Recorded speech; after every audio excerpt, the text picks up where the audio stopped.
I remember one time I had a group of yearling cattle.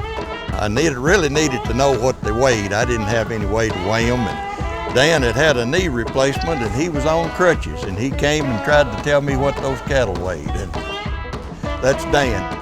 I grew up in the farming. My grandfather and my father. He was a market reporter at the beginning of market reporting. I had a government grader that I worked under, Mr. Tom Cox. He was strict as he could be. I got a lot of good training from him. The market news reporters, we're all very dependent upon it. If I'm getting cattle ready to sell, I want to know what that market is doing. Dan did the market report for 5 different auction markets around the state. Sent a market news report to 37 different radio stations. I would do a live broadcast every noon. Dan made it pretty clear what things were bringing. I thought he was one of the best market reporters I've ever had anything to do with. You can take what he says to the bank.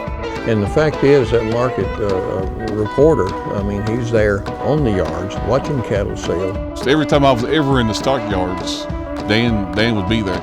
Amazing how quick somebody can get excited over one bid or over somebody bidding against them. I just sit back and watch what goes on, see, and a lot of stuff has gone on. So that's all I need to tell you.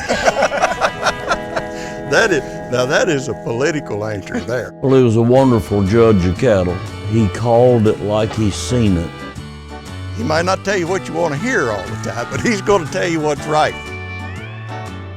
His contributions are wide-ranging. You know, he's been very active in his church locally.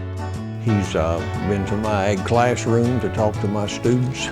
I would take market reports there and we would all go over them. He loved going to the state fair with these Ayrshires. He always had a real good display. Dan and all of his family exhibit and had tremendous success at the state fair. You'll look up there in his stall, we'll have 5, 6, 7 little kids running around because he wants their family involved.